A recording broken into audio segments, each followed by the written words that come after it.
कि कृष्ण को, भगवान को पाना हो इस कलयुग में तो कैसे पाएंगे? अब बताओ आप, इस कलयुग में भगवान को पाना हो तो कैसे पाएंगे? समर्पण, ठीक कह रहे हैं आप। कैसे पाएंगे? यदि भगवान को पाना है इस कलयुग में तो सबसे बड़ा उपाय तो यही है कि आत्मसमर्पण कर दो भगवान के चरणों में। और दूसरा साधन यह है कि आत्मसमर्पण तब होगा जब जीवन में सत्संग प्रवेश करेगा। भक्ति स्वतंत्र सकल सुख खानी, बिनु सत्संग न पावे प्राणी। जीवन में सत्संग, इसलिए सूत जी महाराज ने कहा, सौनक जी ने कहा, महाराज हमें ऐसी कथा सुनाओ जिससे कृष्ण की प्राप्ति हो। मतलब कृष्ण की प्राप्ति कराने में कथा ही सहायक है। इसलिए जब भी समय मिला करे, जहां भी बैठा करो, भगवान की चर्चा किया करो। कथाएं, आपको कथा पता है भगवान की है तो जब भी बैठा करो दोस्तों के संग सुदामा जी की कथा सुना करो, सुनाया करो। भगवान में केवट का प्रेम कितना था, केवट की कथा, जटायु जी की कथा, शबरी जी की कथा, भक्तों की कथा, भगवान श्री कृष्ण के कितने सारे चरित्र, कितनी कथाएं इतनी हैं कि हमारा सारा जीवन गुजर जाए तो भगवान की कथाएं पूरी ना हो। हरि अनंत, हरि कथा अनंत। इसलिए जहां बैठो केवल भगवान के बारे में बात करो। संसार के लोगों के बारे में क्या बात करें बताओ? आपके बारे में बात करनी है तो महापुरुषों के बारे में बात किया करो। बात करना है महाराणा प्रताप जी के बारे में बात करो, वीर शिवाजी के बारे में बात करो, झांसी की रानी के बारे में बात करो, गोस्वामी श्री तुलसीदास जी, सूरदास जी, रैदास जी, रसखान, कबीरदास जी, इन लोगों के बारे में बात किया करो। इन लोगों के बारे में चर्चा करने से आपका नॉलेज बढ़ेगा। हमारे देश में कितने महापुरुष हुए हैं, उनके बारे में बात करो। अब जो शराब पी रहा है, जो चोरी कर रहा है, जो पड़ोसन में पड़ोसन जो एक दूसरे को ताक झांक कर रहे हैं, आप उनके बारे में बात करते हैं। आप जैसे लोगों के बारे में बात करते हैं आप वैसे होते हैं, आप समझो। यदि आप श्रेष्ठ लोगों के बारे में बात करते हैं तो आपके अंदर अपने आप महानता आएगी, आप स्वयं महान होंगे। और आप दो कौड़ी के लोगों के बारे में बात कर रहे हैं जो दिन भर उल्टे काम करते हैं, अरे फलाने ने ऐसा कह दिया, फलाने ने ऐसा कर दिया, इन लोगों के बारे में क्या मिलेगा? बात ही करना है तो स्वामी विवेकानंद जी के बारे में बात कीजिए, क्यों जी?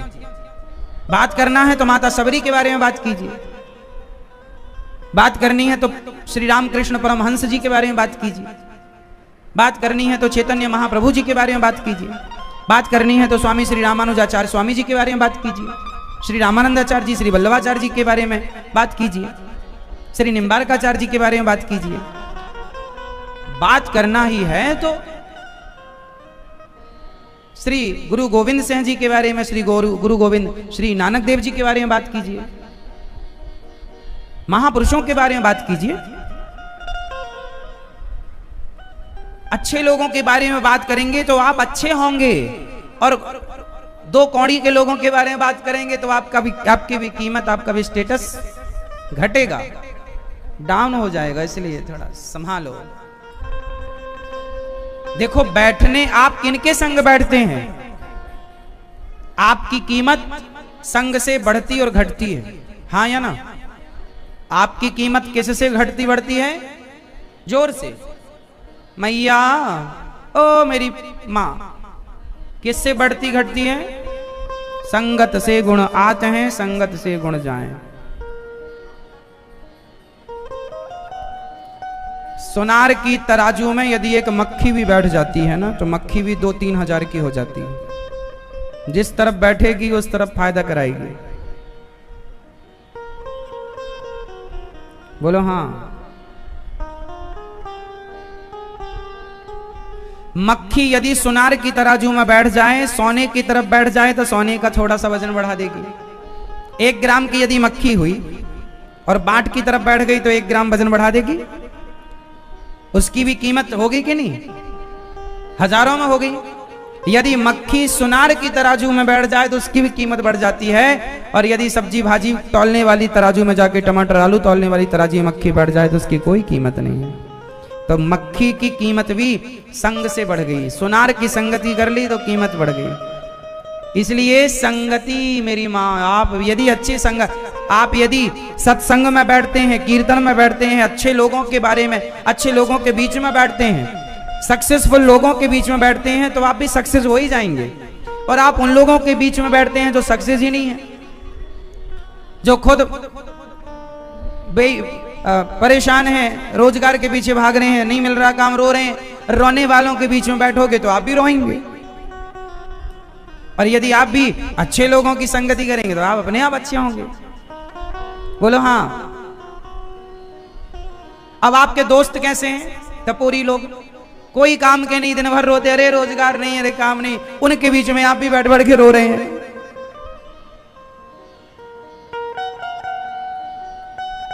संगति अच्छी करो। आजकल आपने देखा होगा हर गली मोहल्ला, हर दुकान में 2-4 लड़के बैठे रहते हैं, हर जगह 2-4 लोग टपरे के नीचे, टपरे के पास बैठे हैं। और बैठे क्या कर रहे हैं? उल्टी सीधी बातें, जिन बातों का कोई लेना देना नहीं। अरे जो समय तुम बातें करके और बैठ के यहाँ मजाक करके, हंसी करके, कोई लड़की जा रही उस पर कमेंट, उस पर कुछ कहना, कोई जा रहा उसका मजाक, मतलब कोई लेना देना नहीं, और किसी का भी आप मजाक उड़ा रहे हैं। जो सबका मजाक उड़ाते हैं एक दिन उनका स्वयं का मजाक उड़ जाता है। इसलिए जीवन को मजाक ना बनाओ। हाँ, जीवन में खुश रहो, खुश रहना अच्छी बात है। मजाक, हर बात का मजाक बनाओगे तो आप स्वयं मजाक बन जाओगे। सीरियस तो लो इन बातों को। और चौराहे में बैठना ही क्यों है तुम्हें? काम करो अपना। हाँ, समय मिल जाए तो, काम के बाद समय मिले तो बैठो, आप अच्छी बातें करो, अच्छे लोगों के बीच में बैठो, कोई बुराई थोड़ी है। दिन भर बैठे ही हैं, ये गलत है। दिन भर ही पंचायत कर रहे हैं, ये गलत। अरे काम करो, काम करके आओ तो आधा घंटा 1 घंटा दोस्तों के बीच में बैठना चाहिए, ये भी सही है, लेकिन दोस्त अच्छे हों, है ना। अब ये नहीं कुछ भी, दोस्तों के संग बैठना चाहिए, हंसना चाहिए, खिलखिलाना चाहिए, ठहाका लगाना अच्छी बात है। पर दिन भर तुम मोबाइल ही चलाओ, दिन भर फेसबुक व्हाट्सएप ही देखो, दिन भर पिक्चर ही देखो।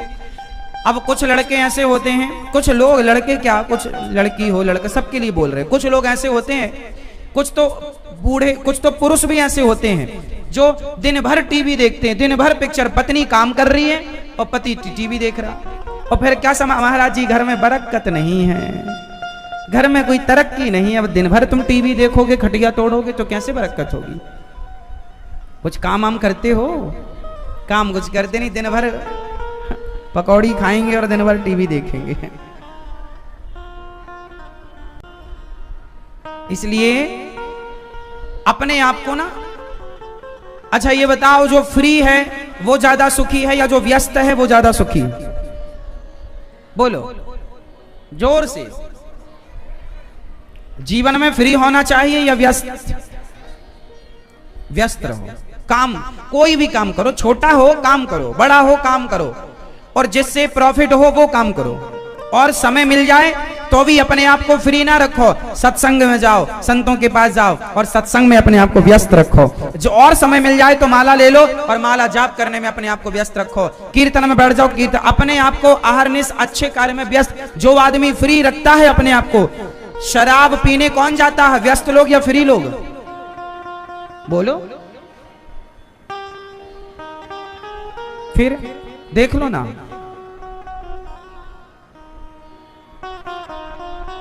जीवन में अपने आप को व्यस्त रखो, काम से जोड़ के रखो, कार्य करते रहो। काम करने के बाद खेत जाओ, दुकान चलाओ, व्यापार करो, फैक्ट्री चलाओ, कार्य करो। उसके बाद समय मिले तो थोड़ा सत्संग में व्यस्त रखो, अच्छे दोस्तों के बीच में अच्छी बातों में व्यस्त रखो। समय मिल जाए तो थोड़ा कीर्तन भजन में व्यस्त रखो, और समय मिल जाए तो सवेरे 1-2 माला अपने आप को माला में व्यस्त रखो। 2 नाम जपो भगवान का, श्रीमन नारायण चरणौ शरणं प्रपद्ये, श्रीमते नारायणाय नमः। आजकल लोग क्या हैं, फ्री हैं। क्या चल रहा है बता भैया, थोड़ा गुटखा देना जरा, गुटखा खा रहे हैं गुटखा, वो गुटखा खरीदने की भी औकात नहीं हो, खा रहे हैं गुटखा। तुम दोगे तो खाएंगे, है ना। कुछ लोग बीड़ी मांगते, भैया एक बीड़ी देना जरा, जब बीड़ी पी रहे हो और बीड़ी खरीदने की भी हैसियत नहीं है।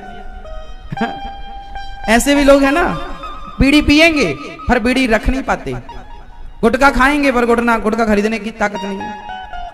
खाने का शौक है पर खरीदने का, क्योंकि खरीदने के लिए आप काम करना पड़ेगा। काम करो, अपनी इच्छाएं सही करो पहले तो, अपनी जरूरतें, वो जरूरतें रखो जो जरूरतें वास्तविक में हैं, उचित जरूरतें होनी चाहिए, अनुचित जरूरतें नहीं होनी चाहिए।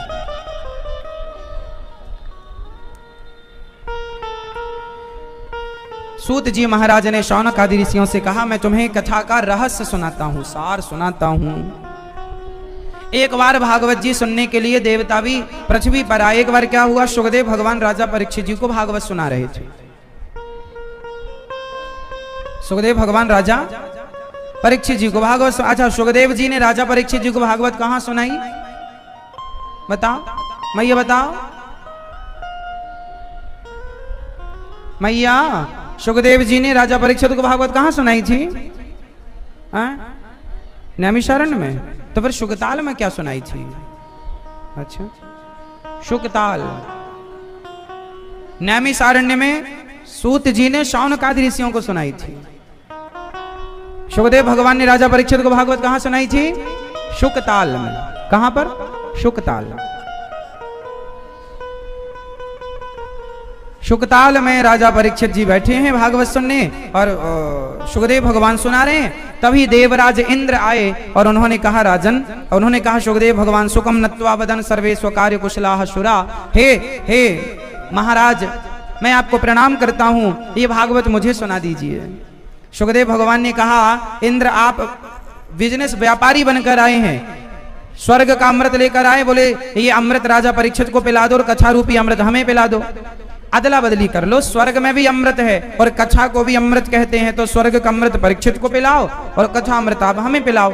तो सुखदेव भगवान ने परीक्षित जी से पूछा, परीक्षित तुम बताओ, तुम श्रोता हो, तुम्हें कौन सा अमृत पीना है।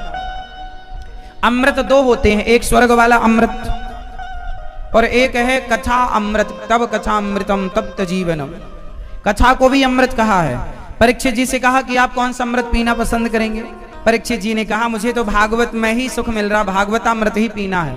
तो बोले स्वर्ग का सुख नहीं चाहिए, स्वर्ग का अमृत नहीं चाहिए। बोले अमर हो जाओगे, 7 दिन में मरने का श्राप लगा है, मरोगे नहीं। बोले नहीं। सुखदेव भगवान परीक्षित जी ने कहा, नहीं नहीं, हमें अमर नहीं होना, स्वर्ग का अमृत हमें नहीं चाहिए। क्यों नहीं चाहिए स्वर्ग का अमृत आपको। बोले स्वर्ग का अमृत कोई पी लेगा तो उसे स्वर्ग मिलेगा, भगवान थोड़ी मिलेंगे, पर भागवत सुन लेने के बाद स्वर्ग नहीं, डायरेक्ट भगवान मिलते हैं। और भगवान मिल गए तो ऐसे करोड़ों स्वर्ग की संपदा आगे पीछे डोलेगी। इसलिए स्वर्ग से बड़ा सुख भगवत प्राप्ति का सुख। इसलिए आप लोगों से कहता हूं, आप लोग ना भगवान से सस्ती चीज मांग लेते हैं, हे भगवान हमें ये दे दो, वो दे दो, ये ना मांगा करो। भगवान से कहो, प्रभु हमें आपसे कुछ नहीं चाहिए, आप अपने चरणों की भक्ति दे दीजिए, आप अपने आप को ही हमारे हृदय में स्थापित कर दीजिए, हम ये चाहते हैं। जब भगवान को मांग लोगे तो भगवान से मांगने की जरूरत ही नहीं। इसलिए इंद्र को वहां से विदा किया गया। जब परीक्षित जी का 7 दिन की देखो भागवत श्रवण करने से ही मुक्ति मिलती है। इसलिए आप लोगों से हम कहते हैं कि एक बार भागवत जरूर सुनना चाहिए आप लोगों को। आप भी अपने पूर्वजों को, अपनी माता को, पिता को, पूर्वजों को भागवत जी जरूर सुनवाओ। इसलिए हम कहते हैं पोथी पाठ आप भी अपने पूर्वजों के लिए करा लिया करो।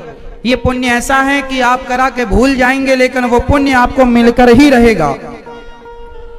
अभी 4 तारीख से, भादों के महीने में 4 तारीख 4 सितंबर से भागवत जी की पोथी पाठ बैठेंगे। आप लोग भी अपने पूर्वजों के लिए चाहें तो करा सकते हैं 4 तारीख से जो भागवत जी होने जा रही है। भागवत जी का पाठ आप भी कराओ, अपने पूर्वजों को सुनवाओ, अपनी माता को। जीते जी सुन लो, और जीते जी कोई ना सुन पाया तो मृत्यु के बाद भी आप पूर्वजों के लिए सुनवा सकते हैं। इसलिए भागवत जी तो जरूर सुनना चाहिए। परीक्षित जी ने जीते जी सुनी, और जब भागवत सुन के मृत्यु हुई तो उनकी सदगति हो गई। दुर्गति किसी की हो नहीं सकती। भागवत जी बहुत बड़ी शक्ति, भगवान का वांग्मय स्वरूप क्या बताएं। इंद्र ने भागवत का प्रताप देखा कि परीक्षित जी की सदगति हुई, स्वर्ग में तराजू बांधा इंद्र ने, देवराज इंद्र ने, और तराजू बांधकर भागवत जी को तौलना चाहा, सारा स्वर्ग का सुख रखा, पर भागवत जी का पलड़ा भारी। भागवत जी से भगवान प्रकट हो गए, बोलिए भागवत भगवान की जय। भागवत सुनते ही हैं आप में से बहुत सारे लोग तो ऐसे हैं जो डेली नित्य भागवत सुनते हैं। आप रोज भागवत सुनते हैं, आपको ऐसा नहीं लगता कि हम भागवत तो रोज रोज सुनते हैं, वही भागवत क्या बार बार सुने, ऐसा नहीं लगता आप लोगों को? यदि किसी को ऐसा लगने लग जाए अरे वही तो भागवत है, वही तो सत्संग, क्या रोज रोज सत्संग, क्या रोज रोज कथा, वही तो है, यदि आपको ऐसा लगने लग जाए, इसका मतलब ये हुआ कि आपने कथा के रहस्य को और कथा के रस को जाना नहीं। रस विशेष जाना तिन नाही।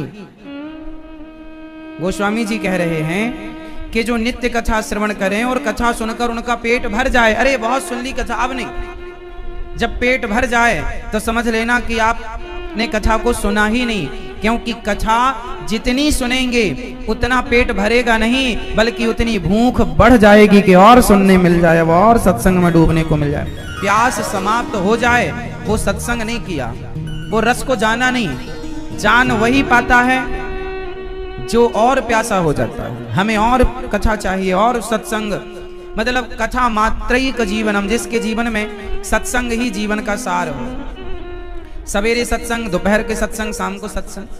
हम तो कहते हैं कथामय जीवन बनाओ, काम करो, खूब बड़ा काम करो, बिजनेस करो, व्यापार करो, खूब पैसा कमाना चाहिए, पैसा कमाने की मनाही नहीं है, खूब काम करो, बिजनेस करो, पैसा खूब कमाना चाहिए। आज के जमाने में जिसके पास पैसा नहीं होता ना, लोग उसकी इज्जत नहीं करते, इसलिए आपके जीवन में पैसा होना जरूरी है। पैसा खूब कमाओ, पैसा बहुत कमाना चाहिए, लेकिन पैसा खूब कमाओ और दोनों हाथों से धन कमाओ और दोनों हाथों से भगवान की सेवा करो, परोपकार करो, खूब सेवा करो। धन कमाओ तो धर्म के लिए कमाओ। उद्देश्य क्या? धन कमाने के बहुत सारे उद्देश्य हैं, है ना। कोई धन कमाता है शराब पीने के लिए, कोई सोचता है पैसे मिल जाए तो गांजा पी लें, कोई सोचता है पैसा मिल जाए तो मांस खा लें, कोई मांस के लिए धन कमाता है, कोई शराब के लिए धन कमाता है, कोई वैश्याओं के लिए धन कमाता है कि पैसा मिलेगा तो पर स्त्री गमन कर लेंगे, सुरा सुंदरी के पीछे भागते हैं, मुजरा देखने जाते हैं, भांगड़ा डिस्को करने जाते हैं, वारों में क्या करने जाते हैं लोग। तो कुछ लोग पैसा कमाते हैं तो वो सुरा और सुंदरी में खर्च करते हैं। हम तो कहते हैं केवल नजरिया बदल लो, पैसा खूब कमाओ पर सुरा और सुंदरी के लिए नहीं, सेवा और परोपकार, भगवान की सेवा के लिए पैसा कमाओ। खूब पैसा हो पर खर्च कहाँ हो? सेवा में, समाज की सेवा, दीन दुखियों की सेवा। क्योंकि संसार में पैसा खर्च करके भी आपको मिलेगा क्या? आप शराब पी लो महंगी से महंगी, इससे बनना कुछ नहीं, बिगड़ना ही है। पराई स्त्री में पैसा लुटाने से कुछ लोग ना, देखा नहीं आप लोगों ने, आजकल नाचने वाली नचनियां आती हैं तो लोग उनके ऊपर पैसे उड़ाते हैं। नचनिया, एक स्त्री चमड़ी के लिए पैसे बर्बाद कर रहे हैं, भोगों के लिए। इसलिए हमारे यहाँ कहा गया है शादी कर लो, विवाह कर लो, और विवाह करके अपनी पत्नी के संग रहो, पति के संग रहो, और खूब सांसारिक सुख ले लो, और लेकर मन हटा लो वहां से, देख लो कि क्या सुख है ना। पराई स्त्री पराई पुरुष में दृष्टि लगाना बहुत बड़ा पाप है, लोग यही खर्च कर देते हैं। सही है या नहीं? आजकल के जितने नौजवान लड़के हैं, अधिकांश, सब नहीं, 95% लड़के, है ना, पढ़ेंगे लिखेंगे कम, लड़कियों से दोस्ती करेंगे ज्यादा। दिन भर वो किसी ना किसी लड़की के चक्कर में भागते हैं, क्योंकि आजकल के यूथ को, आजकल के लड़कों को दिमाग में ये भरा गया है कि तुम्हें कोई ना कोई लड़की अपने पास रखनी चाहिए। पिक्चरों में क्या, पिक्चरों में देखो ना गीत कैसे बनाए, तुझ में रब दिखता है यारा मैं क्या करूं। मतलब पत्नी को भगवान बता रहे हैं, मतलब स्त्री के गर्लफ्रेंड को भगवान बता रहे हैं, तुझ में रब दिखता है। अभी आजकल के नौजवान लड़के तो कहेंगे तुझ में ही सब कुछ है, फिर है ना। भगवान से आजकल के नौजवान बच्चों को मतलब थोड़ी, क्योंकि जो पिक्चर मूवियां हैं उन्होंने लड़की को हाईलाइट किया है। हर लड़का तेरे नाम बना घूम रहा, लड़की ने मना कर दिया तो नसें काट ली, मर जाऊंगा। उससे लगता वो लड़की मुझे आएगी, गले लगाएगी। क्यों ऐसी लड़कियों के चक्कर में, क्यों स्त्री के चक्कर में? ये आजकल के बच्चे अपना जीवन भविष्य सब बिगाड़ रहे हैं कि स्त्री के चक्कर में। अरे स्त्री तो मिलेगी, समझाओ अपनी औलाद को कि बेटा तुम्हें मिलेगी, कराएंगे तुम्हारी शादी, रह लेना। क्यों तुम बावरे हो रहे हो, क्यों अपना भविष्य बिगाड़ रहे हो? स्त्री ही सब कुछ नहीं होती, इससे आगे की भी यात्रा है पगले। कई लोग ना आत्महत्या कर लेते हैं कि नहीं लड़कियों के चक्कर में, लड़के हाँ या ना? फिर कौन समझाए? आजकल की पिक्चरों ने, आजकल की पिक्चरें कैसी बनती हैं? तेरे नाम जैसे लड़के घूम रहे हैं, तुम्हारे लिए मर जाएंगे, अब दिल मेरा तोड़ दिया उसने, बुरा क्यों मानो। गाने गा रहे हैं, पड़े हैं किनारे में, लड़कियों की याद में गांजा पीने लग गए, शराब पीने लग गए तेरी याद में ले। ये कौन सी समझदारी है?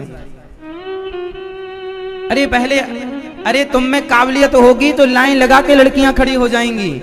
आजकल के लड़के अपने को काबिल बनाते नहीं हैं और लड़कीबाजी पहले करते हैं। अरे भाई पहले योग्य बनो, अपने आप को काबिल बनाओ। जब आप काबिल हो जाएंगे तो आपको किसी के पीछे नहीं भागना पड़ेगा, जमाना आपके पीछे भागेगा। आपको किसी के पीछे क्यों भागना? इसलिए आजकल ना जो बच्चों को समझाया गया, सिखाया गया, वो ही गलत था। जबकि सिखाना ये चाहिए कि बेटा धर्म पर चलो, सही राह पर चलो, शादी करो, पत्नी के संग रहो, कोई बुराई नहीं है ना? पत्नी अच्छी होती है, शादी के पहले किसी लड़की लड़के से मोहब्बत अच्छी नहीं होती। माँ बाप के अनुसार जीवन यापन करो और अपने अनुसार भी करो तो ईमानदारी से, सही राह। कोई ये ना कह सके कि तुम गलत हो। क्यों जी? आपके जीवन में कोई ये आरोप ना लगाए आपको कि आप गलत हो। आप सही रहो बस। धर्म, हमारा सनातन धर्म ना ये थोड़ी कहता है कि तुम दिन भर माला जपो ना, तुम दिन भर पूजा करो। कहा दिन भर पूजा करने का कहा? कहा दिन भर माला? कर्म करो, दिन भर कर्म करो। क्या करो? कर्म, काम करो, पैसा कमाओ, कम कर्म करो। लेकिन कर्म करते हुए केवल याद भगवान को रखो कि ये सब कुछ भगवान का। इतना सा दृष्टिकोण बदलना। अभी हम इस दृष्टिकोण से कार्य करते हैं कि मैं इस फैक्ट्री का मालिक हूं, मैं इस फैक्ट्री को संभालता हूं। अब थोड़ा सा ये नजरिया बदल दो कि नहीं, मैं नहीं संभालता, सब भगवान संभालते हैं, ये प्रभु का, भगवान का है, श्याम सुंदर का है। हम भगवान के कार्यकर्ता हैं, ईश्वर ने हमें जिम्मेदारी दी है, हम उसे निभा रहे हैं, खत्म बात। केवल नजरिया, दृष्टिकोण बदलना।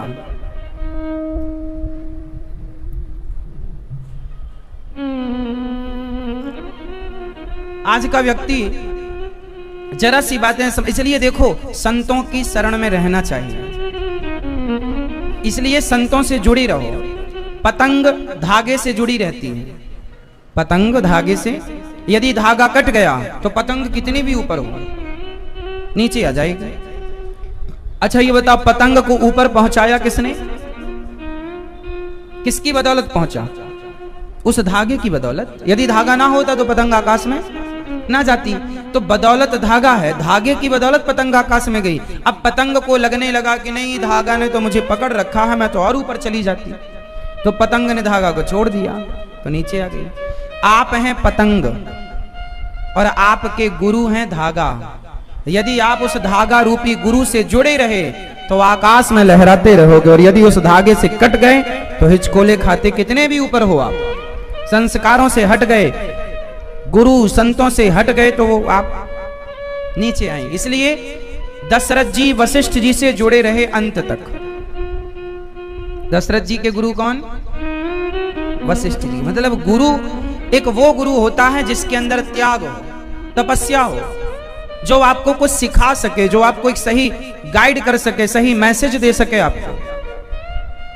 गुरु जीवन में जरूरी है। बिना गुरु के गुरु बिन भव निधि तरह न कोई, जो विरंच शंकर सम होई।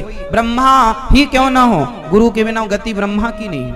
शिव ही क्यों ना हो, गुरु के बिना गति शिव की नहीं। और गुरु के बिना गति, भगवान राम आए तो गुरु बनाए, कृष्ण आए तो गुरु, गुरु के बिना तो किसी की गति नहीं। इसलिए गुरु मतलब मार्गदर्शक।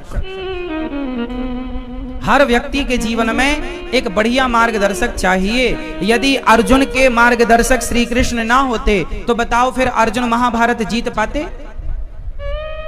बोलो, उत्तर दीजिए। यदि अर्जुन के मार्गदर्शक श्री कृष्ण ना होते तो क्या अर्जुन महाभारत जीत पाते? आप बताइए। नहीं। तो अर्जुन ने अपने बल पर, देखो हर जगह ताकत काम नहीं करती, कई बार ताकत होने के बाद भी सही प्लानिंग ना होने से काम खराब होता। ताकत है आपके पास, पैसा है, पर प्लानिंग नहीं है, सही टाइमिंग नहीं है, परफेक्ट टाइमिंग चाहिए ना। तो अर्जुन को परफेक्ट टाइमिंग कौन बताता था? हाँ, तो अर्जुन आप हैं। अर्जुन तो आप जितने यहां बैठे हैं सुन रहे हैं, आप सब अर्जुन हैं। लेकिन अर्जुन भी तब काम करता है जब गाइड करने वाले, समझाने वाले श्री कृष्ण हो। तो आपके जीवन में एक कृष्ण की कमी, और कृष्ण कौन है? कृष्णम वंदे जगत गुरुम, गुरु ही कृष्ण की भूमिका अदा करता है। इसलिए जीवन में, सबके जीवन में एक गुरु होना चाहिए। वो गुरु जो आपको सही मार्गदर्शन करे, और गुरु लेकिन ऐसा होना चाहिए जिसके अंदर स्वार्थ ना हो, निष्काम और निष्कपट होना चाहिए। यदि गुरु के अंदर स्वार्थ हुआ तो फिर वो अपने शिष्य को सही राह नहीं दिखा सकता, क्योंकि वो स्वार्थ के अनुसार काम करेगा। इसलिए गुरु कैसे होते हैं? इसलिए दशरथ जी के गुरु वशिष्ठ जी जंगल में झोपड़ी बना के रहते थे। कोई लालच होता तो दशरथ जी गुरु जी को क्या नहीं दे सकते थे? बताओ, दशरथ जी अपने गुरु वशिष्ठ जी को क्या नहीं दे सकते थे? लेकिन कुछ नहीं मांगा ना, लिया ना, चाह छी। वशिष्ठ जी घास की कुटिया में जंगल में रहते, और वशिष्ठ जी कैसे थे? घास की कुटिया में रहते थे बाबा जी, लेकिन ताकत जानते हो कितनी बड़ी थी? वो चाहते, जब ब्रह्मा जी कभी छुट्टी पे जाते हैं ना, तो पूरे सृष्टि को उत्पन्न करने की, एक नई पृथ्वी रचने की ताकत श्री वशिष्ठ जी के अंदर है। ऐसे पावर रखने वाले घास की कुटिया में रहते हैं। त्याग, पावर उनका ऐसा है। नूतन सृष्टि करता है श्री वशिष्ठ जी, श्री विश्वामित्र जी, सामान्य नहीं है। मतलब चाणक्य, चंद्रगुप्त मौर्य सम्राट है। अब सम्राट के गुरु कैसे होने चाहिए? अब ठाट बाट हो, लेकिन नहीं, उतना जितनी आवश्यकता। सामान्य जीवन, देखो आप लोग भी खूब बड़े आदमी बन जाना, खूब पैसा कमाना, लेकिन जो जरूरतें हैं वो तो पूरी करना। पर जरूरत से ज्यादा हो तो सुरा सुंदरी और अभिमान अहंकार में ना चला जाए। धन, मन, जीवन, उसे अच्छे कार्य से जोड़ना। धन बहुत लोगों के पास है मेरी माँ, धन की कमी लोगों के पास नहीं है, बहुत है, पर धन का उपयोग करना नहीं आता लोगों को। मिस यूज करते हैं, गलत उपयोग, कहीं कहीं खर्च कर, वहां जहां जरूरत ही नहीं। आप हर महीने, हर 4 महीने में, हर शादी की सालगिरह में, बच्चों के जन्मोत्सव में आप पार्टी देते हैं। आप बड़े बड़े लोगों को पार्टी देते हैं, ले जाते हैं, होटल ले जाते हैं, 5 star hotel, 3 star hotel, 7 star hotel में ले जाकर आप पार्टी देते हैं, बड़ी बड़ी व्यवस्थाएं, बड़ा बड़ा खर्च करते हैं। एक बात, सवाल मेरा आपसे है, आप जिनको पार्टियां दे रहे हैं, आपके बड़े बड़े लग्जरी दोस्तों को, बताओ क्या उस पार्टी की उन लोगों को जरूरत है? जरूरत है? अरे जरूरत तो उन लोगों को थी जो फुटपाथ पर सो रहे थे, जिनका पेट नहीं भरा था। आपने आजकल देखा, आजकल लोग बड़े बड़े होटलों में हजार रुपए की थाली बुक करते हैं। समझते हैं आप लोग? 1,000 रुपए की थाली, मतलब एक थाली भोजन 1,000 का, 2,000 का, 3,000 का। जो जितना बड़ा आदमी 10-10 हजार की थाली होती है मेरी माँ, मैंने सुना है 1-1 लाख की थाली लोग बुक करते हैं। होटल में जाएंगे, एक थाली 1 लाख की, मतलब एक थाली में जो दाल चावल सब्जी रोटी है उसकी कीमत 1 लाख। ऐसा होता है या नहीं?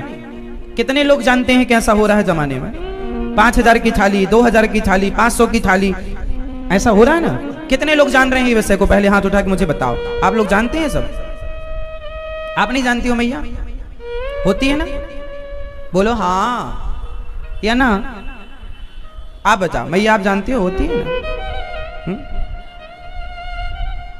अब आप ना बड़े बड़े होटलों में, बड़े बड़े अपने लग्जरी दोस्तों को बड़ी बड़ी थालियां खिला, ठीक है, खिलाना पिलाना बुरा नहीं है, लेकिन जरा एक सवाल मेरा आपसे है, क्या वो जो आपने 1,000 रुपए की थाली बुक की, या 500 की थाली बुक की, या 200 की थाली आपने किसी को खिलाई, अब बताओ क्या उस थाली की, उस भोजन की उन्हें जरूरत थी जिनको आपने दिया? थी? बोलो, उनके पेट में भूख थी?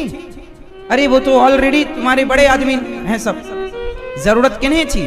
वो फुटपाथ पे सो रहे लोग, उन्हें जरूरत थी कि नहीं? पेट में जिसके भूख है उसे तो आप दे नहीं रहे हैं, जिसका पेट भरा पड़ा है उन्हें रबड़ी ठूस रहे हैं, रबड़ी खाओ, एक थोड़ी रबड़ी और लो भैया, थोड़ी और लो, उन्हें खिला रहे हैं जिनका पेट रबड़ी से भरा।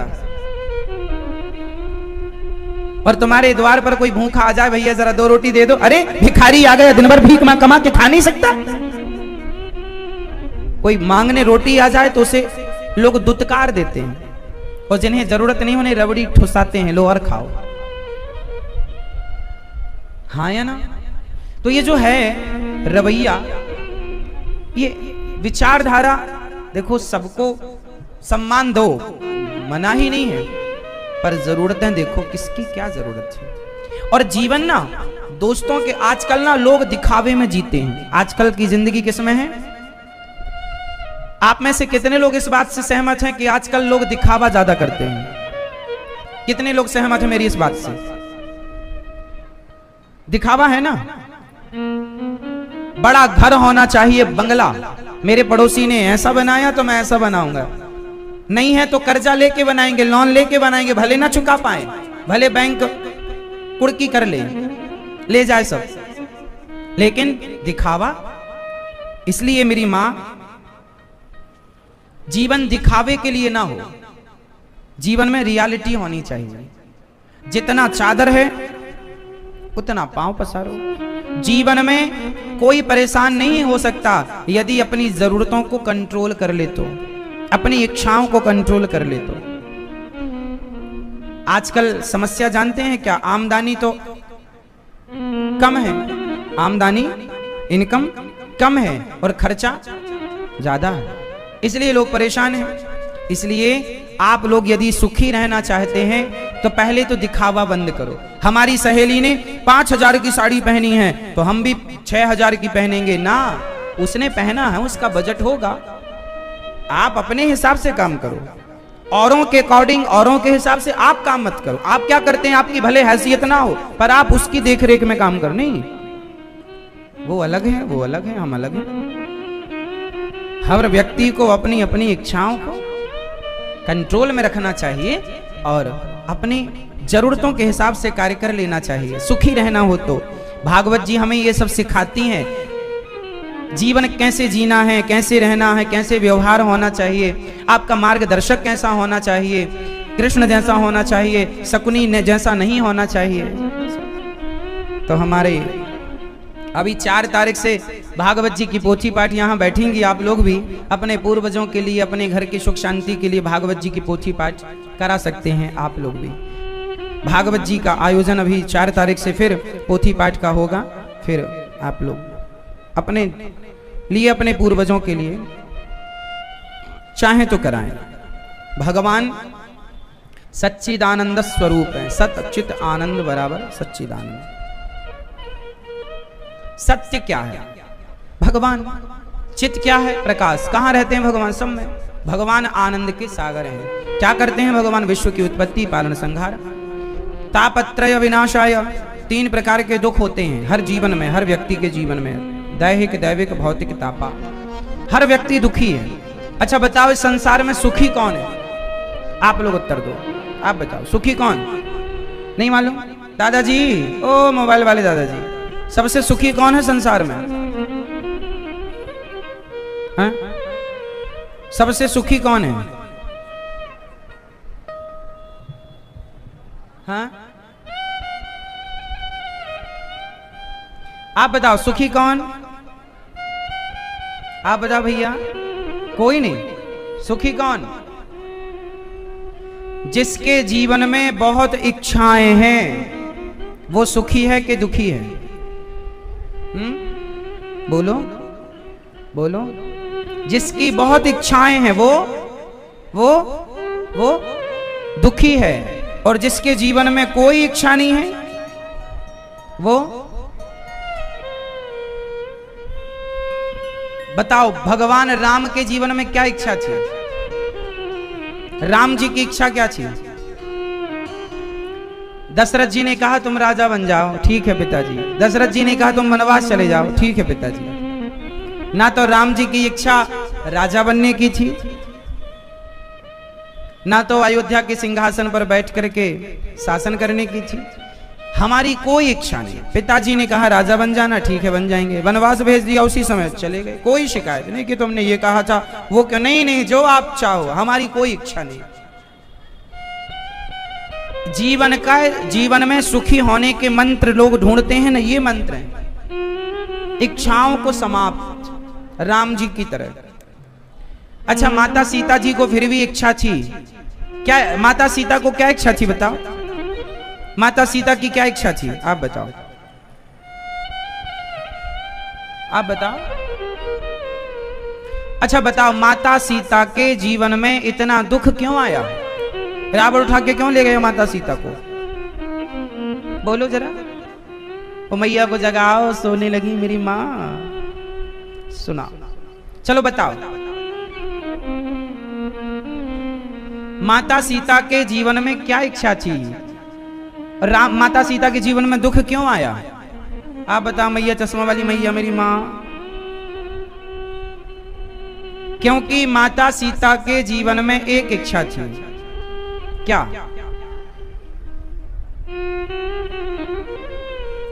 मुझे सोने का मृग चाहिए।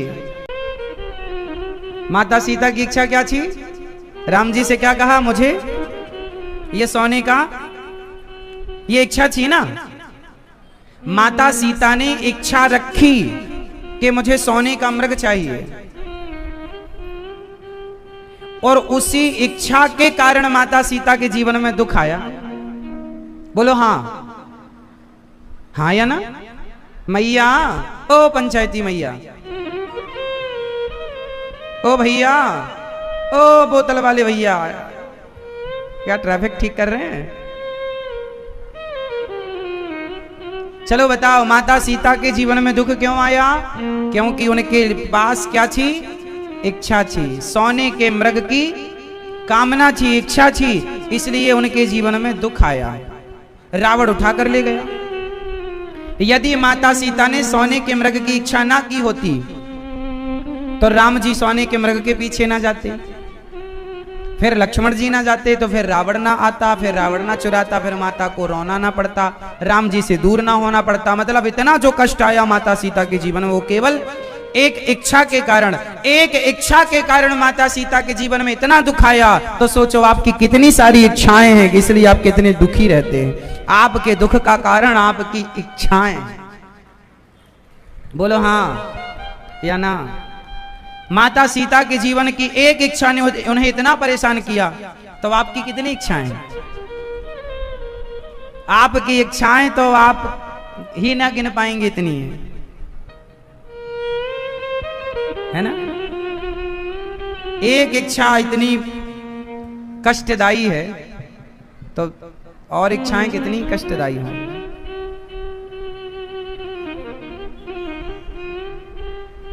इसलिए अच्छा, राम के जीवन में कष्ट नहीं आया? आया? 14 वर्ष का वनवास था, वो तो उनकी कोई इच्छा थी ही नहीं किसी प्रकार की, वो तो पिता की आज्ञा थी, तो वो पुत्र धर्म निभा रहे थे। राम जी के जीवन में कोई दुख इसलिए नहीं आया क्योंकि राम की कोई इच्छा थी ही नहीं। जहां इच्छाएं होंगी वहां दुख होगा, जहां इच्छाएं नहीं होंगी दुख प्रवेश कर ही नहीं सकता। यदि आपके छत में पानी टपक रहा है तो जरूर छत में कोई ना कोई सुराख है, कोई ना कोई छेद है, इसलिए पानी आ रहा है। सुराख होता नहीं, छेद होता नहीं तो पानी नहीं आता। उसी प्रकार इच्छा यदि है, इच्छाओं का छेद है, तो दुख वहीं से आता है, उसी से टपकता है दुख। यदि इच्छाओं का सुराग है ही नहीं, सुराग नहीं है, तो कोई संकट नहीं जीवन में। इसलिए बड़े बड़े साधु संत लोग क्या करते हैं? अपनी इच्छाओं को जीतते हैं। कोई इच्छा नहीं, चाह गई चिंता मिटी मनवा वे परवाह, जिसको कछु ना चाहिए सो ही साहंसाह। कोई इच्छा नहीं। भगवान विश्व की उत्पत्ति पालन संहार सारे दुखों से बचाते हैं। ऐसे श्री कृष्ण को, राधा सहित भगवान श्री कृष्ण को हम प्रणाम करते हैं। यं प्रव्रजन्तमनुपेतमपेतकृत्यं द्वैपायनो विरह कातर आजुहाव पुत्रेति तन्मयतया तर्वोऽभिनेदुस् तं सर्वभूत हृदयं मुनिमानतोऽस्मि।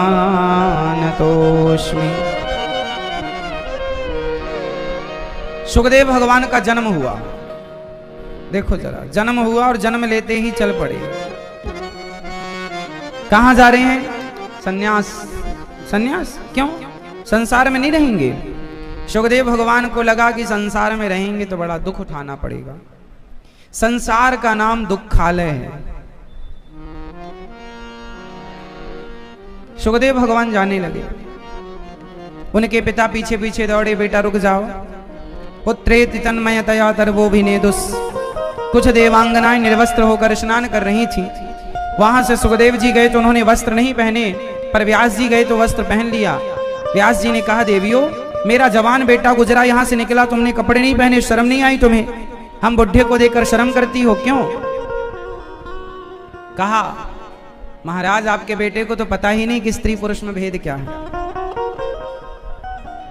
मतलब सुखदेव भगवान ऐसे थे जिन्हें पता ही नहीं कि स्त्री क्या होती है और पुरुष में अंतर क्या होता है, स्त्री पुरुष में।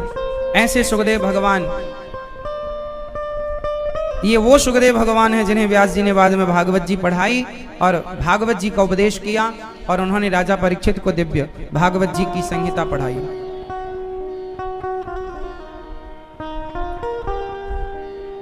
88,000 ऋषि नैमिषारण्य में बैठे हैं और संतों के बीच में सूत जी का आगमन हुआ।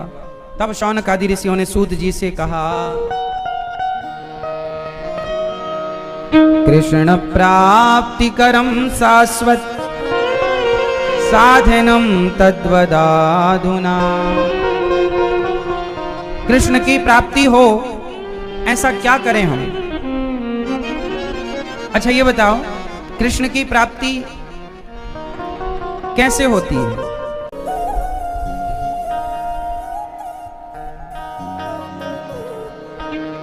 प्रिय भक्तों,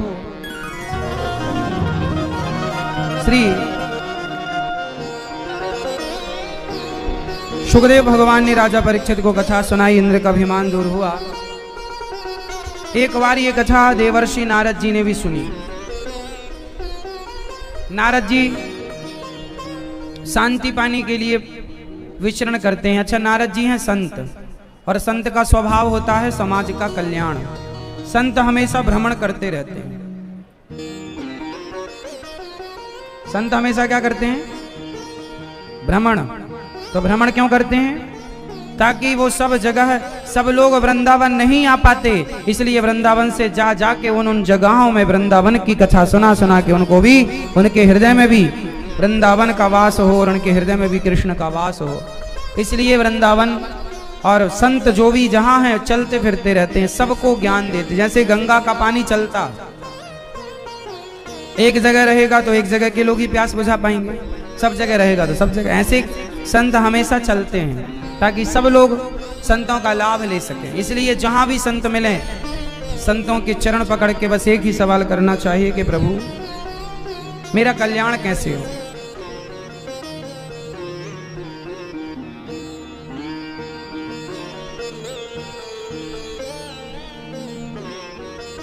मेरा उद्धार कैसे हो, ऐसी प्रार्थना सभी संतों के चरणों में करनी चाहिए।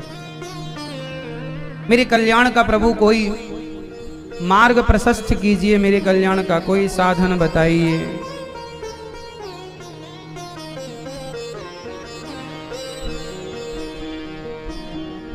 आजकल ऐसी मानसिकता हो गई है कि सबके अपने अपने संत हो गए हैं। संत सबके होते हैं और सबके लिए होते हैं। सभी संतों की संगति करके जो अच्छी बातें हैं, जैसे पुष्प में, अच्छा ये बताओ, मधुमक्खी एक ही पुष्प पर बैठती है कि सभी पुष्पों पर? बोलो। सभी पुष्पों पर बैठ बैठ के वो सभी के रस को इकट्ठा करती है। तब जाकर शहद तैयार होती है।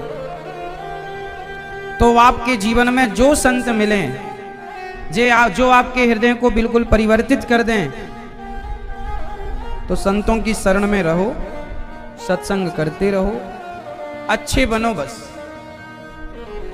और अच्छा तुम्हें कौन बना सकती है? संगति। नारद जी गए सारे तीर्थों में भ्रमण करने पर, ना पश्यम कुत्र मिच्छर मामना संतोष कार्यक्रम, शांति नहीं मिली कहीं। तब नारद जी वृंदावन आए और यहाँ आए तो यहाँ एक कन्या को दास देखा। देवी तुम कौन हो? मेरा नाम। उन्होंने बताया, अहम भक्ति ऋतिख्याता इमऊ में तनयौ मतौ ज्ञान वैराग्य नामानौ काल योगे न जर्जरो। अहम भक्ति ऋतिख्याता इमऊ में तनयौ मतौ।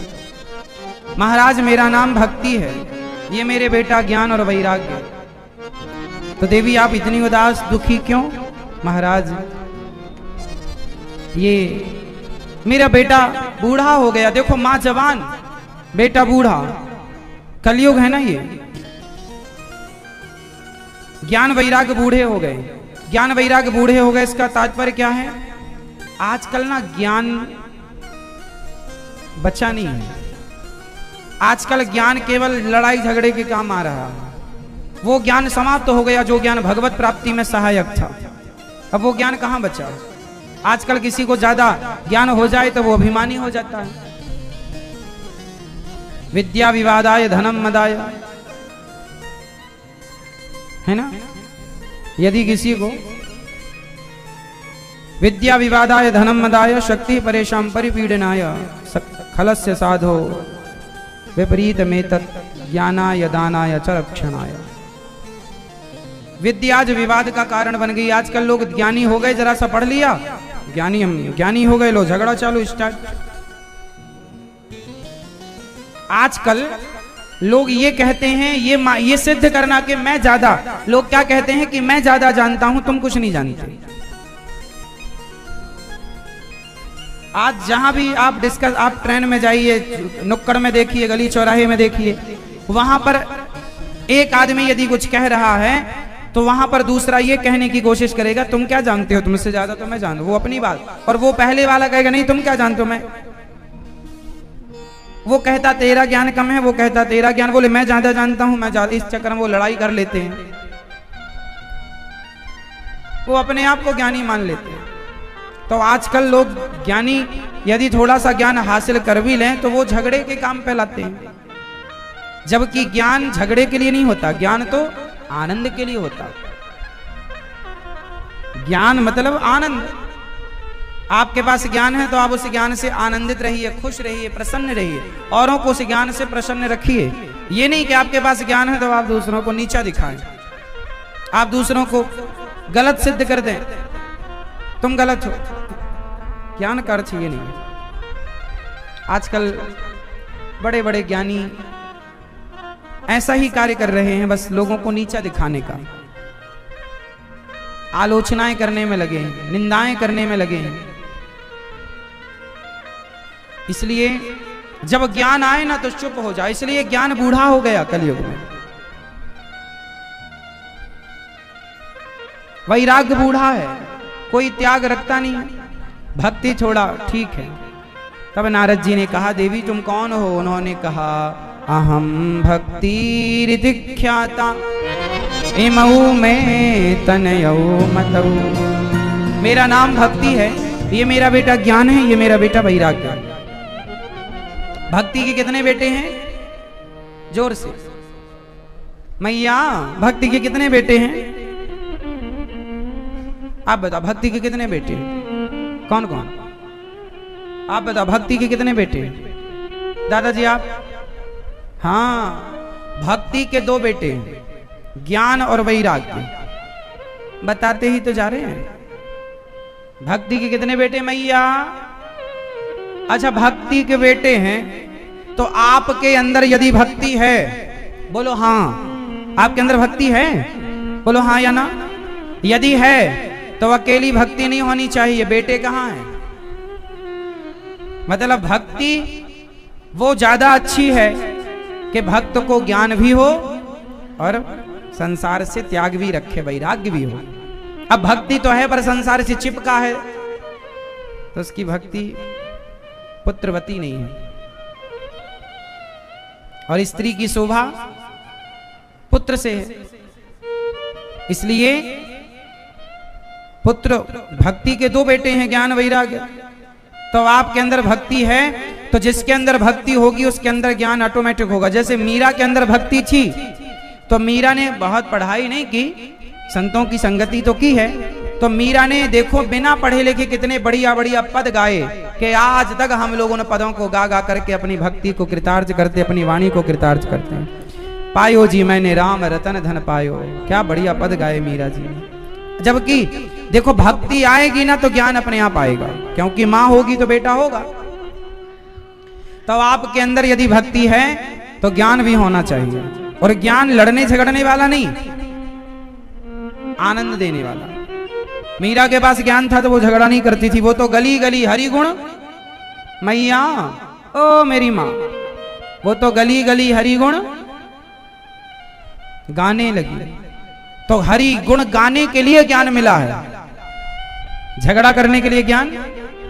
तो भक्ति से ज्ञान और फिर वैराग्य। जीवन में क्या चाहिए?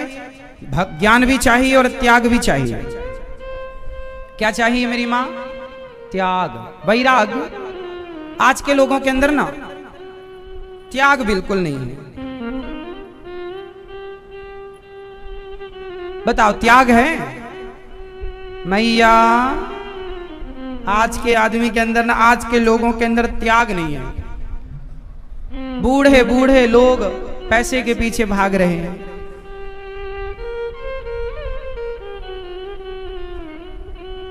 त्याग नहीं है।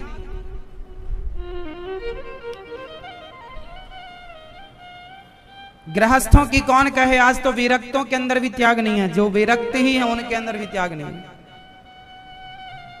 हाँ या ना? तो त्याग की कमी है आजकल। त्याग बहुत कठिन हो रहा है। इसलिए आप लोग थोड़ा ना त्याग रखो। भक्ति भी हो आपके अंदर, ज्ञान भी हो और वैराग्य भी हो। वैराग्य मीन्स ज्यादा अटैचमेंट ना रखो घर परिवार से।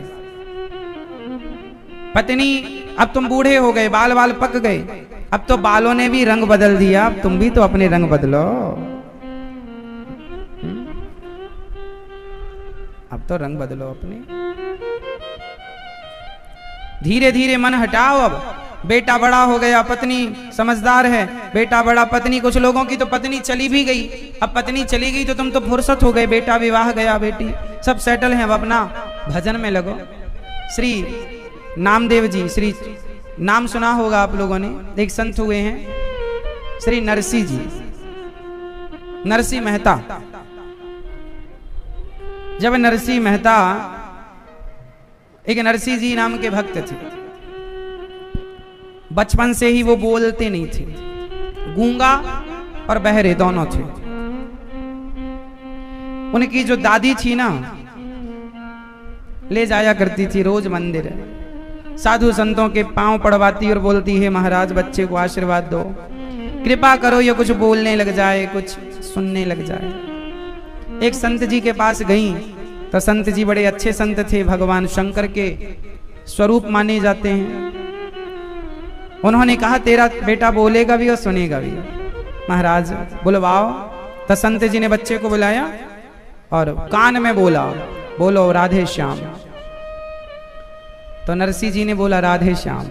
मैया खुश हो गई, दादी अरे महाराज सुना बोला, सुना बोला। नाचवे लग गई। बाबा जी तो काम कर गए, अब तो नाच नाच के भैया खूब छोरा को लेके नाचवे लगी।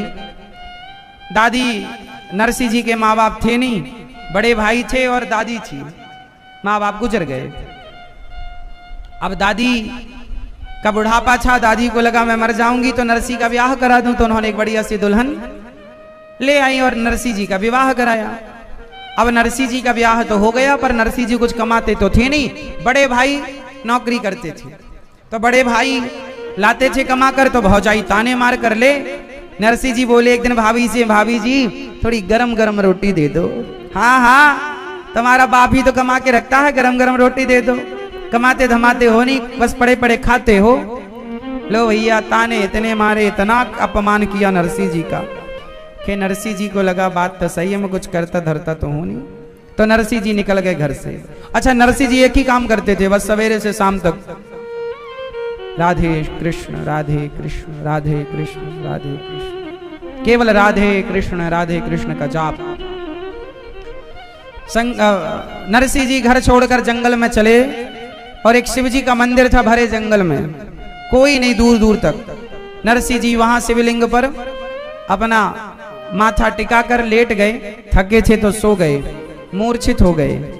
और जब सोए ना गहरी नींद में, तो वहां से शंकर जी जब गुजरे तो शंकर जी ने देखा कि मेरा कोई भक्त पड़ा है। तो शंकर जी प्रकट हो गए, अरे बेटा वरदान मांगो, क्या चाहते हो? उस बच्चे ने कहा, हे भोलेनाथ कुछ ना चाहिए। शंकर जी ने कहा, बर मांग लो कुछ। तब नरसिंह जी ने कहा, बाबा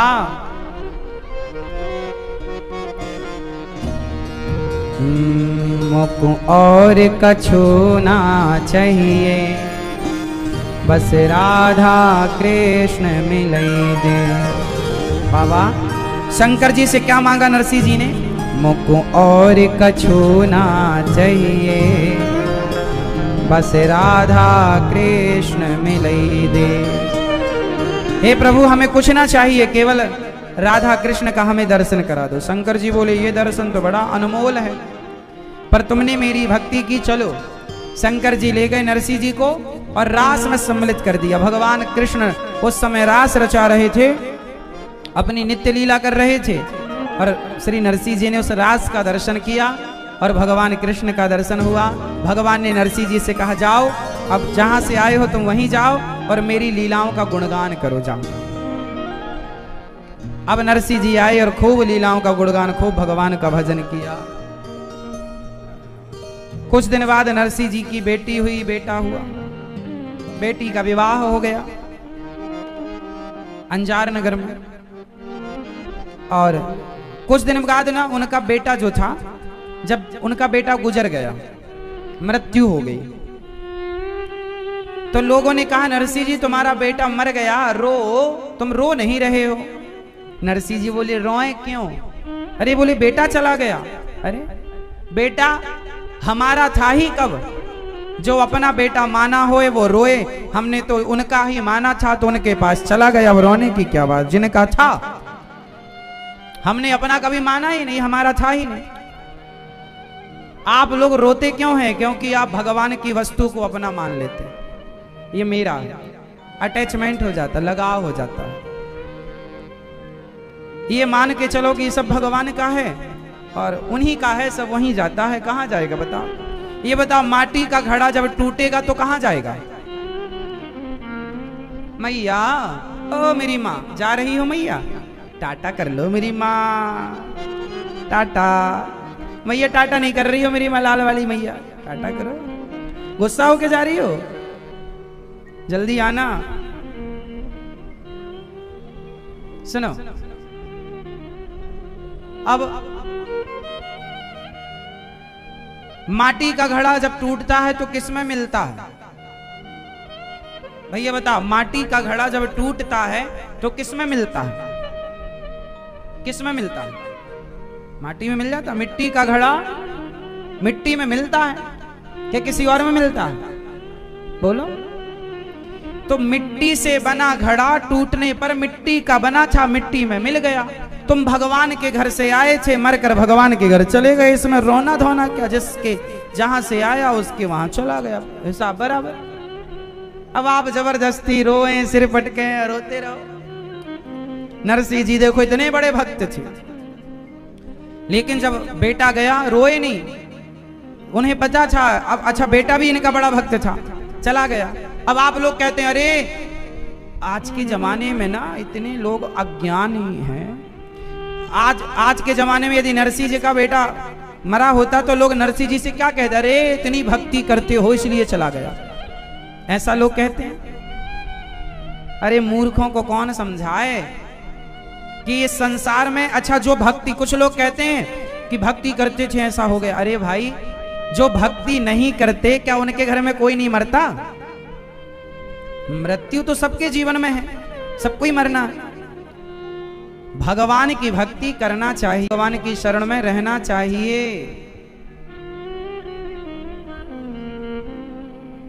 ये मरना जीना तो लगा रहेगा। आप भक्ति करते हैं इसका मतलब ये नहीं कि आप मरेंगे ही नहीं। हाँ, आपकी मृत्यु अच्छी होगी और आप परम धाम को जाएंगे। इसलिए अब आप ये ना सोचने लग जाना कि जी हम तो बड़े भक्त, हम मरेंगे ही नहीं। अमर होने के लिए भक्ति मत करना। अमर होने के लिए तो रावण भी भक्ति नहीं कर पाया। अमरता का वरदान तो रावण नहीं प्राप्त कर पाया, तुम कर लोगे। ये मृत्यु लोक है, यहाँ तो आना जाना लगा। हाँ, पर तुम्हारी गति बढ़िया होगी। इसलिए ये बिल्कुल नहीं सोचना चाहिए कि फलाने तो इतने बड़े भक्त थे फिर मर कैसे गए। क्यों मरेंगे नहीं? तो श्री नरसिंह जी के बेटे की जब मृत्यु हुई तो उन्होंने कहा भगवान का था, भगवान के यहाँ गया, परेशान होने की जरूरत नहीं। लो भैया, एक दिन निमंत्रण आया नरसिंह जी की बेटी का विवाह था, तो मायरा भरने जाना था।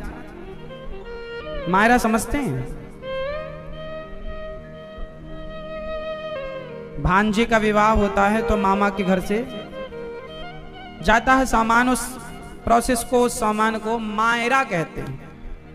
भात भरना, मायरा भरना, दौरिया भरना, ऐसा सबकी अलग अलग भाषाएं हैं। तिलक।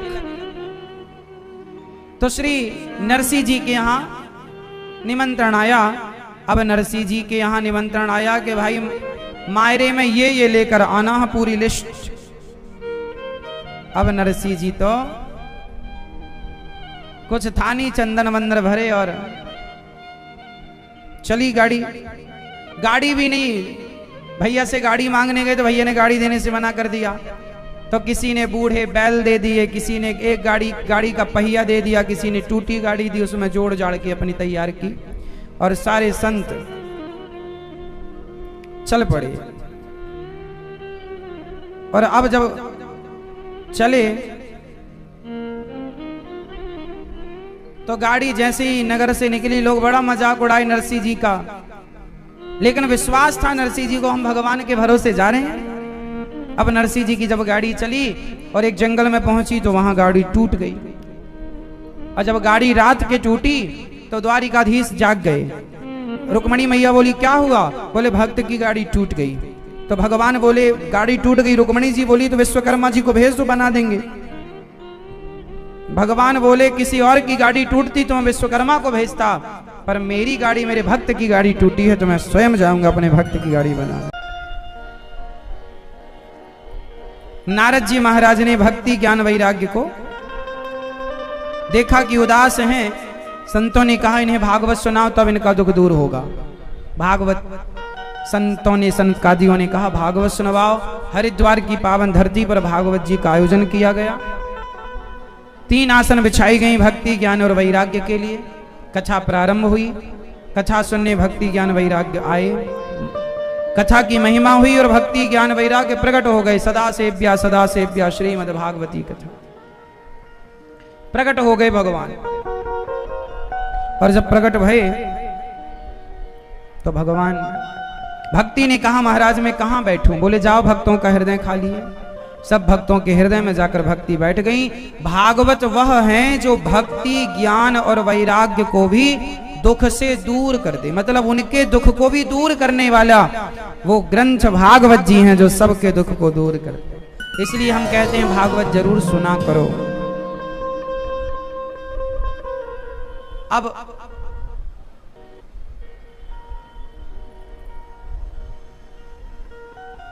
श्री नारद जी महाराज सनकादियों से बोले महाराज कोई पुण्यात्मा व्यक्ति भागवत से तर जाए तो आश्चर्य नहीं, पापी भागवत से तर जाए तो आश्चर्य नहीं। क्या जिसने जीवन भर पाप किया है, जिसने वो पाप करने वाला पापी भागवत से तरेगा? बोले हाँ, कितना भी बड़ा पापी क्यों ना हो। ये मानवाह पाप कृतस्तु सर्वदा, कितना भी बड़ा पापी क्यों ना हो, सदा दुराचार रता विमार्गिगाः क्रोधाग्नि दग्धः कुटिलाश्च कामिनः सप्ताह यज्ञेन कलौ पुनन्ति ते। कितना भी बड़ा पापी क्यों ना हो भागवत जी से तर जाएगा। कोई पापी तरा, हाँ, धुंधकारी। धुंधकारी नाम का एक पापी था जो कि बहुत बड़ा पापी था। वो अपनी मां और अपने पिता पर अत्याचार करता था, धुंधकारी। आत्मदेव जी नाम के एक पंडित जी थे, उनके कोई संतान नहीं हुई, तो बड़े दुखी रहने लगे कि बेटा नहीं है, बेटा नहीं है। अच्छा, बेटा होना चाहिए जीवन में या नहीं होना चाहिए? बता, बेटा होना चाहिए कि नहीं होना चाहिए? होना चाहिए। तो फिर कैसा बेटा होना चाहिए? राम जैसा या रावण जैसा? कैसा बेटा चाहते हैं आप लोग? बेटा होना तो चाहिए मेरी मां, लेकिन यदि आपने उस होने वाले बेटे को सही संस्कार नहीं दिए तो फिर आपको यह जरूर लगेगा कि इससे अच्छा तो ना होता तो ये अच्छा था।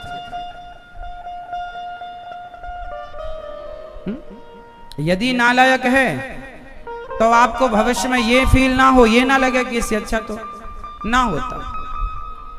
इसलिए बेटा पैदा कर लेना बड़ी बात नहीं है, हो ही जाता। बेटे को संस्कारवान बनाना बड़ा कठिन है। आज के यूथ को, आज के बच्चों को संस्कार की शिक्षा देना हर माँ बाप के लिए चुनौती है। आप लोग इस चुनौती को स्वीकार कर लें और यदि बच्चों के प्रति सजग हो जाएं, जागरूक हो जाएं तो कितना बढ़िया हो जाए। लेकिन आज लोग जागरूक नहीं हो पाते अपने बच्चों को लेकर। मैया, ओ पंचायती मैया हो गई, अच्छे बैठी हो, हाँ कुछ सुन लो मेरी माँ, हो गई पंचायत, सुनो। बेटा होना अच्छी बात है। आत्मदेव जी को नहीं हुआ, बड़े परेशान। लोग तरह तरह की बातें करते हैं, तुम्हारे बेटा नहीं है, बेटा नहीं है।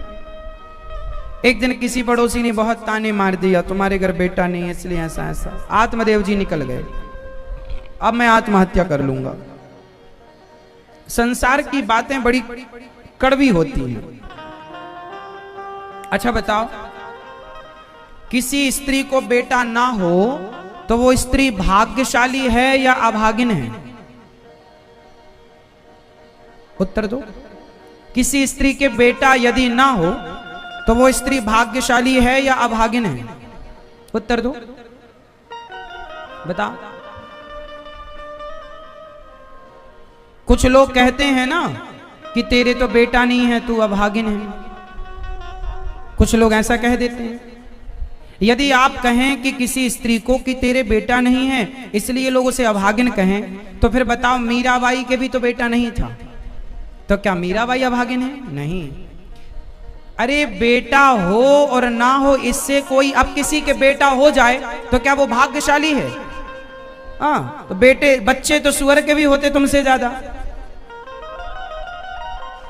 अब किसी के बेटा हो गया तो आपने कहा बड़ा भाग्य। नहीं, भाग्यशाली वो नहीं है जिसके बेटा होता है या बेटा नहीं होता, बल्कि भाग्यशाली वो मीरा है जिनके जीवन में बेटा नहीं था, लेकिन उन्होंने भगवान से ऐसा संबंध रखा, भगवान को प्राप्त किया, भगवान को पा लेने के बाद फिर किसी चीज को पाने की जरूरत नहीं पड़ती। इसलिए भाग्यशाली वो है जिसके हृदय में भगवान के प्रति प्रेम है, उनके चरणों में प्रेम है।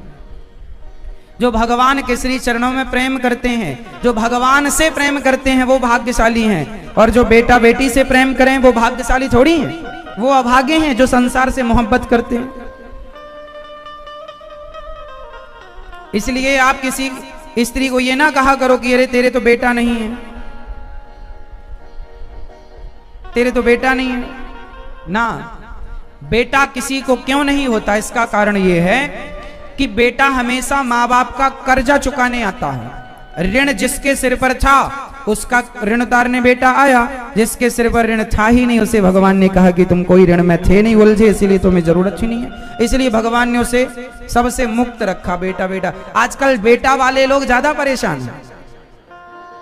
बोलो हाँ। अब आप कहेंगे अच्छा ये बताओ आपको बेटा क्यों चाहिए? आजकल सबको एक बेटा चाहिए कम से कम। सारे लोग बेटा पैदा करने में लगे हुए हैं। बेटा हो जाए महाराज, आशीर्वाद दो, बेटा हो, सब बेटा। देवी देवताओं के मंदिर में जा रहे हैं, टोना टोटका सब करवा रहे हैं, इसलिए बेटा हो जाए, बस बेटा हो जाए। सब प्रकार से आप परेशान हैं, यंत्र मंत्र तंत्र जैसे हो, आपको बेटा चाहते हैं। बस हो गई पंचायत दादाजी, ये देखो, हाँ कर लो पंचायत अच्छी। तो आजकल सबको बेटा चाहिए, सबको बेटा चाहिए। सब लोग परेशान हैं, जिनको बेटा नहीं होता वो रोते हैं, बेटा नहीं है, बेटा नहीं है। सबको बेटा चाहिए। क्या करोगे बेटों का? क्या करोगे? एक सवाल कर लूं मैं आपसे, बताओ आप बेटे का क्या करेंगे? आपके बेटा हो जाए तो आप क्या करेंगे? आदमी बेटा क्यों चाहता है? क्यों बेटा पैदा करना चाहता है सब कोई? क्यों? उत्तर दो। क्यों? कुल का नाम रोशन करेगा इसलिए।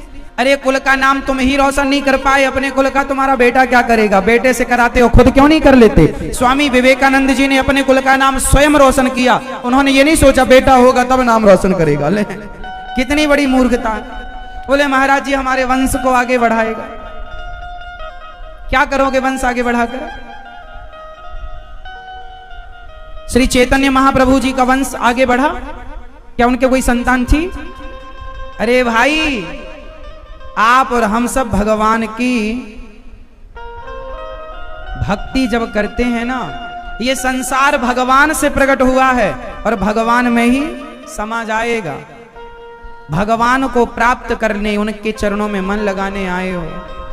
भगवान करे आपके बेटे हो जाएं, लेकिन ना होएं तो रोया ना करो। ये तो होना ना होना ईश्वर की मर्जी है। और जिनके बेटे हैं ना वो सेवा नहीं करते। आजकल 2-2, 3-3 बेटे हैं। गौरी गोपाल वृद्धाश्रम है ना, ऐसी ऐसी माताएं यहां रहती हैं जिनके 4-4 बेटे हैं, 5-5 बेटे हैं, 2 बेटे हैं, पर सेवा एक भी नहीं करता। 2 रोटी नहीं और गिलास और पानी देने का कोई सहारा नहीं है। बेटा पैदा करने में ही ना लगे रहिएगा। स्वामी श्री विवेकानंद जी ने कोई बेटे पैदा नहीं किए। गोस्वामी श्री तुलसीदास जी के बेटे का नाम क्या है? कोई